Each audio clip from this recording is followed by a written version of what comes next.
Assalamualaikum warahmatullahi wabarakatuh. Perkenalkan, saya Enjal Mardianti dengan NIM 20129131 akan menjelaskan sedikit tentang gaya. Yang pertama, pengertian gaya. Gaya adalah interaksi yang menyebabkan benda bermassa mengalami perubahan gerak, baik dalam bentuk arah maupun konstruksi geometris. Artinya, gaya dapat membuat benda dari diam menjadi bergerak, dapat berpindah arah, hingga dapat merubah bentuk benda. Gaya disimbolkan dengan F dan memiliki satuan Newton. Yang kedua yaitu jenis-jenis gaya. Gaya tidak hanya berupa dorongan dan tarikan. Pembagian jenisnya sangat beragam tergantung proses terjadinya gaya ataupun benda yang menjadi perantaranya. Berikut jenis-jenis gaya. Yang pertama, gaya otot. Gaya ini terjadi pada organisme biotik yang memiliki jaringan otot. Misalnya, proses pencernaan makanan dalam perut terjadi karena otot-otot pada usus mencerna makanan hingga halus. Yang kedua, gaya magnet. Gaya ini terjadi pada benda logam seperti besi atau baja terhadap magnet ataupun antar kutub magnet yang berbeda. Yang ketiga, gaya gesek.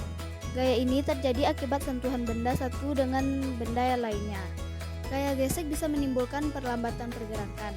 Misalnya, saat di jalan raya yang berlubang dan berbatu, mobil tidak bisa berjalan cepat karena permukaan jalan yang kasar. Yang keempat, gaya mesin. Gaya mesin diakibatkan kinerja suatu mesin. Misalnya, mesin motor membuat motor dapat melaju kencang. Yang kelima, gaya listrik. Muatan listrik dapat menggerakkan suatu benda, contohnya pada kipas angin. Yang keenam, gaya pegas. Gaya pegas dihasilkan oleh benda pegas. Gaya ini terjadi karena ada tegangan dan regangan pada pegas. Misalnya saat duduk di sofa, kita sering merasakan gaya dorongan ke atas dikarenakan sofa di dalamnya tersusun atas struktur pegas. Yang ketujuh, gaya gravitasi.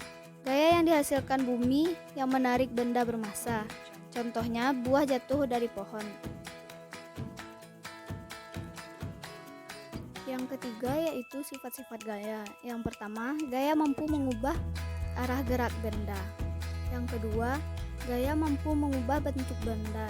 Yang ketiga, gaya mampu mengubah posisi benda.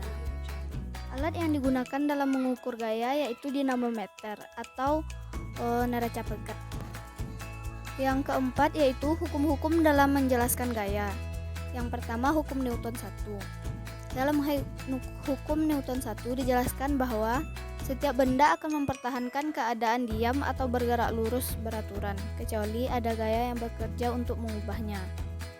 Atau secara matematis dapat dituliskan dengan persamaan sigma F sama dengan 0. Maksudnya, benda yang diam akan tetap diam kecuali ada resultan gaya yang tidak 0 bekerja pada benda itu.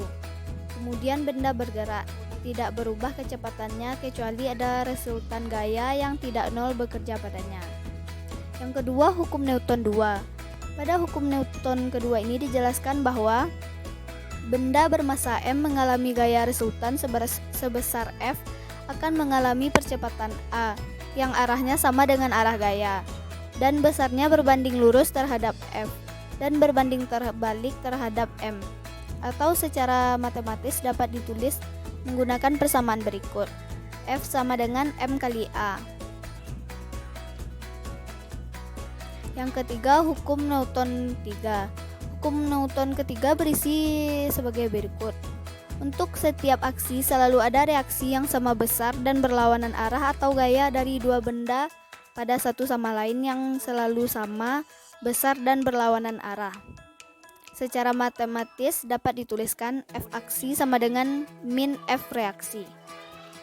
Contoh dalam kehidupan nyata adalah saat kita beraksi mendorong sebuah dinding, namun dinding tidak bergerak karena dinding memberi gaya reaksi yang berlawanan terhadap kita yang besarnya sama. Selanjutnya contoh soal dan pembahasan. Soalnya yaitu sebuah kotak bermassa diletakkan di atas bidang datar yang licin. Kemudian seorang anak ingin mendorongnya dengan gaya sebesar 10 Newton.